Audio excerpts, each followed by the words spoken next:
Welcome to your deep dive, I guess, into the world of 1984. Okay. We're dissecting an excerpt from George Orwell's dystopian masterpiece, Right. a story that takes us to a future London renamed Airstrip 1 under the suffocating rule of the party Right. and their ever-watchful leader, Big Brother. Mm-hmm. You've probably heard of Big Brother. Yeah. But today we're going beyond just the name to uncover the party's methods of control. Okay. And explore how this chilling vision of the future might be relevant even today. It's fascinating how Orwell crafts this world Oceania, where control goes far beyond physical force. Mm-hmm. The party creates an intricate system of surveillance, manipulation, and fear that permeates every aspect of life. Right from the start, the excerpt throws us into this oppressive atmosphere. Yeah. Telescreens monitoring every move, posters of Big Brother with the chilling message, Big Brother is watching you, Mm-hmm. plastered everywhere. Mm-hmm. It's almost as if the characters have no space to even think freely. Absolutely. What do you think? It creates a pervasive sense of self-consciousness, where individuals are constantly second-guessing their thoughts and actions. Right. Even something as simple as a facial expression could be misconstrued as thought crime. And then there's the Ministry of Love, Right. a name that couldn't be more ironic. Yeah. It's this looming symbol of the party's power, known for its brutal interrogation tactics Mm-hmm. and the terrifying disappearances of those who dare to question the party line.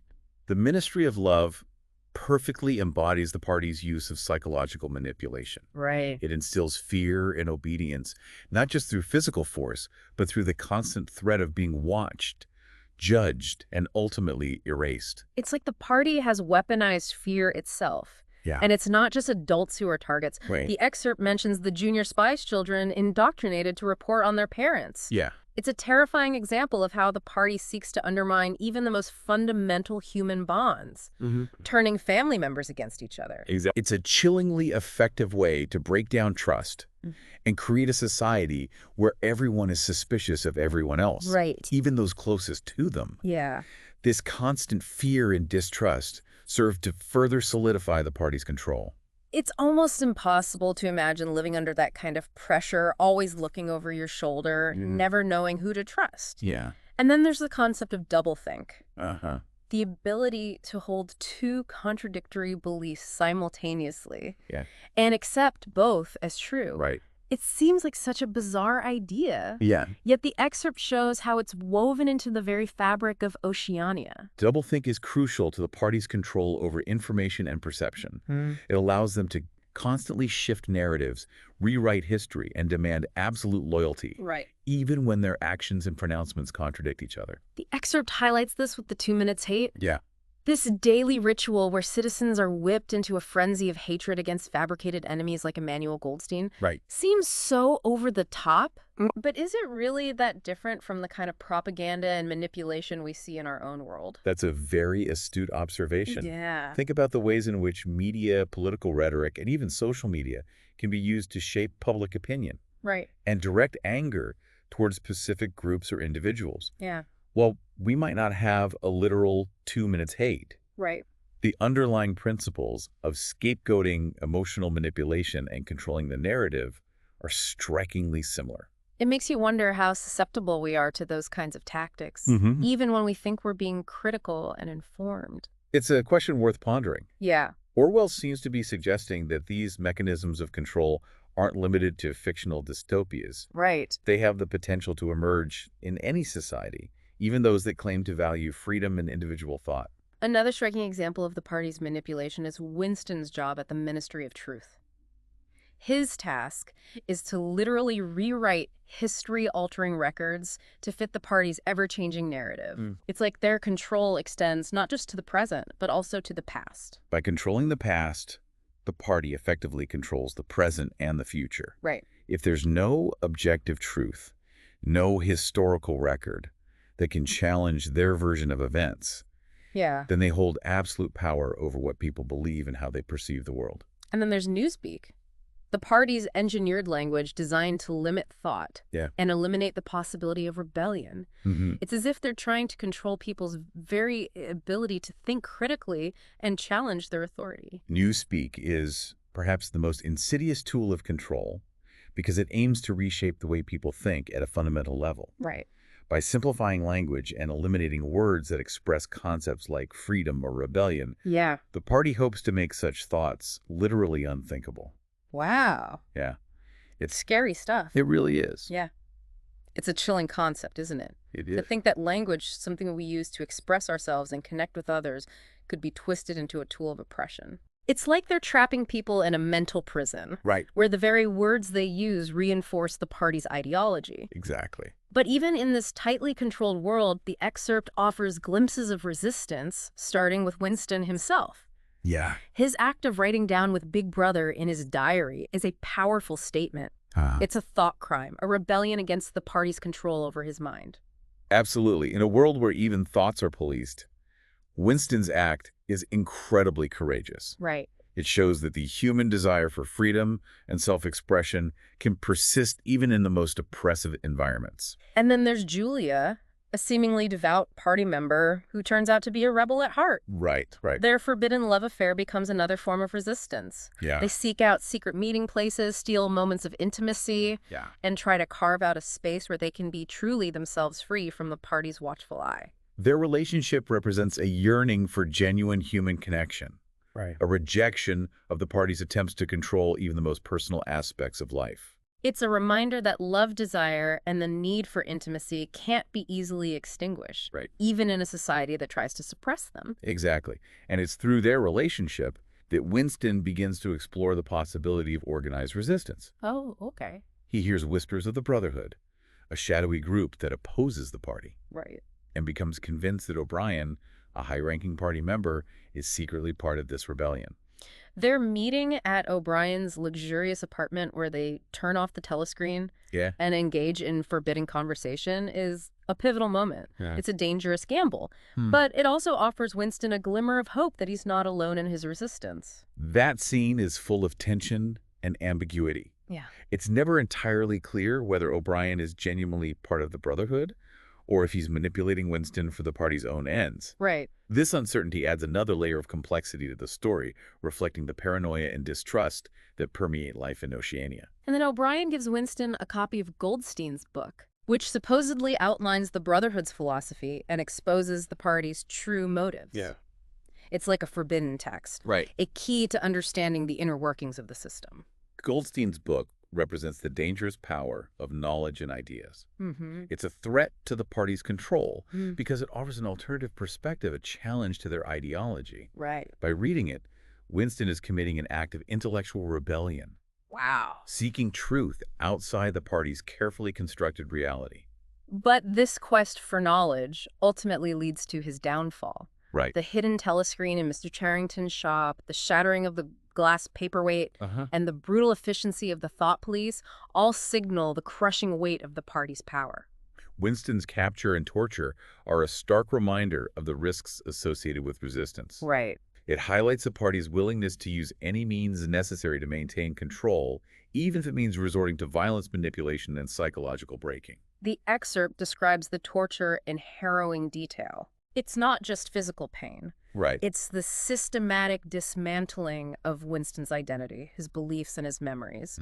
They force him to betray Julia, to love Big Brother, Yeah. and to accept the party's version of reality, even when it contradicts his own experiences and perceptions. It's a horrifying illustration of the party's ultimate goal, to control not just actions, but also thoughts and feelings. Right. They want complete obedience, not just outward conformity. Wow. Winston's transformation represents the party's triumph over the individual, the crushing of the human spirit. It's such a bleak ending, yet it raises so many questions about the nature of truth, freedom, and the resilience of the human spirit. Yeah. We see the party's methods of control, but we also witness the subtle ways in which people resist, even in the face of overwhelming power. Exactly. It makes you wonder, even in a world like Oceania, where conformity seems absolute, are there always cracks in the facade? Are there always individuals who, like Winston and Julia, will risk everything for a moment of truth, love, or freedom? It's a question that lingers long after the story ends, and it's one that resonates deeply with our own experiences in a world where information is constantly manipulated. Right. And power dynamics can be incredibly complex. But before we get too deep into those broader implications, Yeah. I'd like to go back to a few details that struck me in the excerpt. Okay. It's amazing how Orwell uses seemingly mundane details to paint such a vivid picture of life in Oceania. I agree, those small details often reveal profound truths about the society he's created. Yeah. What specifically caught your attention?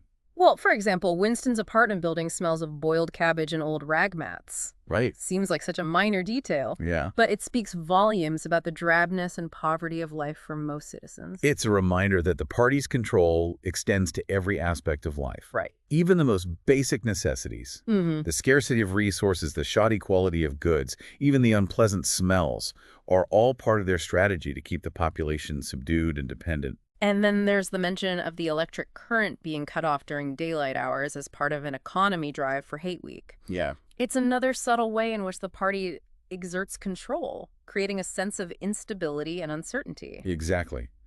By manipulating resources and creating artificial scarcity, Yeah. the party fosters a climate of fear and dependence. Right. It reinforces the message that the party is in control and that citizens must rely on them for even the most basic needs. And amidst all of this, there's this interesting contrast between the party members and the proles, the working class who make up the vast majority of the population. Yeah. Winston seems to see the proles as a potential source of hope. Uh-huh. Their lives seemingly less regimented and controlled than his own. Winston romanticizes the proles, seeing in them a kind of primal vitality and uncorrupted humanity. Right. He believes that because they're not subjected to the same level of indoctrination as party members, they might be more receptive to rebellion. The excerpt describes the proles living in vague, brown-colored slums with broken windows and children playing in puddles. Right. It's a world apart from Winston's bleak but sterile existence. But the party dismisses the proles as insignificant, helpless like the animals. Wow. They believe that the proles are too preoccupied with their own survival to pose any real threat to their power. Yet Winston risks venturing into a prole pub, seeking connection with the past, and perhaps a glimpse of this uncorrupted humanity he believes they possess. Yeah. He finds it in a conversation with an old man, Mr. Charrington, who remembers things the party has tried to erase. Mr. Charrington represents a link to a world before the party. Right. A time when history wasn't rewritten and people were free to think and speak their own minds. He remembers old rhymes, the history of buildings, fragments of a past the party has tried to obliterate. One particular rhyme about St. Clement's Church, a building that has been repurposed by the party for its own ends, stands out. It's a simple rhyme, yet it becomes a symbol of lost beauty and a reminder of the party's attempts to control the past. That rhyme highlights the importance of memory and how it can be used to resist totalitarian control. Right. By remembering the past, by preserving those fragments of history and culture that the party tries to erase, individuals can challenge their dominance over the narrative. And it's not just external history that the party seeks to control. Right. Winston's own memories, his personal past, are also under attack. Yeah. He has these vivid flashbacks to his childhood before the party's grip tightened, when emotions like love and grief still existed. Those memories are incredibly poignant because they represent what has been lost under the party's rule. They offer a glimpse into a world where human relationships weren't dictated by ideology, where families weren't torn apart by suspicion and fear. He remembers a time when there was privacy, love, and friendship. Yeah. And families stood by each other without needing to know the reason. Right. It's a stark contrast to the atomized and emotionally barren world the party has created. Those memories serve as a reminder of Winston's humanity, of the values and connections that the party seeks to destroy. Right. They fuel his rebellious spirit and give him a glimpse of a world he longs to reclaim. But those memories are also painful, tinged with guilt and regret. Right. There's that heart-wrenching memory of Winston stealing a piece of chocolate from his starving younger sister. Yeah. And then fleeing as she lay dying. Wow. It speaks volumes about the brutalizing effects of scarcity and the psychological toll the party's control takes on individuals. That memory is a powerful example of how the party manipulates basic human needs to maintain its power. Right. By creating a climate of scarcity and fear, they foster competition and distrust even within families. Yeah. It's a chilling reminder of how easily those in power can exploit our most primal instincts for their own ends. And it's not just memories that are under attack. Right. The party controls information in the present as well, primarily through Winston's work at the Ministry of Truth. He's tasked with altering historical records, manipulating statistics, and even fabricating entire events to fit the party's ever-changing narrative. Winston's job is a perfect microcosm of the party's approach to information control. Right. They understand that by controlling the narrative, they control reality itself. It's like they're creating a parallel universe, Right. one where the party is always right and Big Brother's infallible. And the technology of the time, the speak-writes, the pneumatic tubes, the memory holes, all of these tools facilitate this manipulation. Yeah. They streamline the process of creating and disseminating propaganda, ensuring that the party's message reaches every corner of society. The memory hole in particular is such a chilling symbol. It represents the erasure of history, the destruction of any evidence that might contradict the party's version of events. It's a reminder that in Oceania, truth is whatever the party says it is. Wow. The past is constantly being rewritten to fit their current agenda, and any inconvenient facts or dissenting voices are simply vaporized. It's a terrifying thought, but it also makes you wonder about the power of individual acts of resistance. What happens when someone like Winston discovers a piece of evidence that contradicts the party's narrative? That's precisely what happens when Winston finds a photograph proving the innocence of 3 executed party members. Oh, wow. It's a moment of truth, a crack in the facade of the party's control. But what makes it even more powerful is that Winston ultimately destroys the photograph, consigning it to the memory hole. Yeah. It's a devastating act of self-censorship, a testament to the party's power to instill doubt and self-betrayal. Winston's decision to destroy the photograph highlights the insidious nature of totalitarian control. Right. The party has succeeded in infiltrating his mind, making him question his own perceptions, and ultimately betray his own sense of truth. It's a chilling reminder that even in the face of irrefutable evidence, the power of propaganda and fear can be overwhelming. Yeah. But let's delve a little deeper into one of the party's most insidious tools, Newspeak. Okay. Newspeak is more than just a simplified language. No. It's a tool for thought control. By eliminating words and concepts deemed dangerous by the party, Yeah. they aim to limit the very range of human thought. Mm-hmm. The excerpt provides fascinating examples of this. Okay. Words like freedom are stripped of their political meaning, Right. leaving only mundane usages. Yeah. It's as if they're trying to make it impossible to even conceive of rebellion. Precisely by controlling language, the party seeks to control thought. Wow. If there are no words to express, can dissent even exist? It's a terrifying thought. It is. And the excerpt gives further examples of Newspeak's insidious nature. Okay. The word belly feel, for instance, implies a blind, unquestioning acceptance of the party's ideology. Yeah. It's as if they're trying to engineer emotions as well. Belly feel is a perfect example of how Newspeak aims to create a society where loyalty to the party is not just expected, but deeply ingrained. Right. An instinctive response rather than a conscious choice. And then there's old thing, used to discredit any idea that predates the revolution or challenges the party's worldview. By labeling all pre-party thought as old think, they effectively delegitimize any alternative perspective or historical narrative. It's another way of controlling the past and present simultaneously. Right. It's a pretty bleak picture, isn't it? Surveillance, torture, manipulation of history and language. It is. It's pretty dark stuff. It is. Yeah, it's pretty dark stuff. But even with all this darkness, there are flickers of hope. Right. Moments of resistance that suggest the human spirit isn't entirely extinguished. Yeah. Winston and Julia's love affair. Mm-hmm. They're desperate attempts to carve out a space for themselves outside the party's control. Mm-hmm. Those are powerful acts of defiance. I agree. Their rebellion, though, ultimately crushed, shows that the human need for connection, for love, for freedom can persist even in the most oppressive of circumstances. Right. And it's not just them. Winston's initial act of writing in his diary, his search for truth, even his fascination with the proles, all point to a yearning for something beyond the party's stifling reality. It makes you wonder if these small acts of resistance can occur even under such intense surveillance and control. Does it suggest that there's always potential for change, even in seemingly hopeless situations? That's the question Orwell leaves us grappling with. Right. He doesn't offer easy answers or a clear path to victory, but he does show us that the human spirit is incredibly resilient. Yeah. That even in the face of overwhelming power, there will always be those who resist, who question, who fight for something better. And perhaps that's where the true hope lies. Yeah. Not in some grand revolution or the overthrow of the party, but in those individual acts of defiance, those moments of connection and truth-seeking that chip away at the edges of control. Exactly. The small acts of rebellion might seem insignificant in the grand scheme of things. Right. But they represent a refusal to be completely consumed by the system. Yeah. They plant seeds of doubt, keep the flame of hope alive, and perhaps over time can inspire others to question and resist. It's a reminder that even in our own lives, in a world that can sometimes feel overwhelming and oppressive in its own ways, we have the power to choose how we respond, how we think, how we connect with others. We can choose to conform, to accept the dominant narrative, or we can choose to question, to challenge, to seek out our own truth.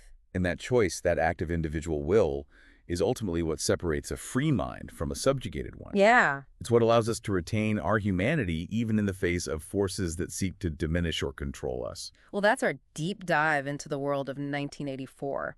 Oh, yeah. And the excerpt you shared. Right. It's been a journey into a dystopian future that, while fictional, holds some unsettling truths about the dangers of unchecked power and the importance of safeguarding our freedom and our ability to think critically. Orwell's vision serves as a stark warning, but it also offers a glimmer of hope. Right. It reminds us that the human spirit is tenacious, that the desire for truth and freedom runs deep, and that even in the darkest of times, small acts of resistance can make a difference. So as you go about your day, consider those themes we've explored. Yeah. Surveillance manipulation, resistance, hope. Mm-hmm. What resonates with you most? What parallels do you see in your own life or in the world around you? Right. And most importantly, what choices will you make to ensure that your own mind remains free and that you contribute to a world where truth and humanity prevail? Great questions. Until our next deep dive, keep questioning, keep exploring, and keep those embers of resistance burning bright.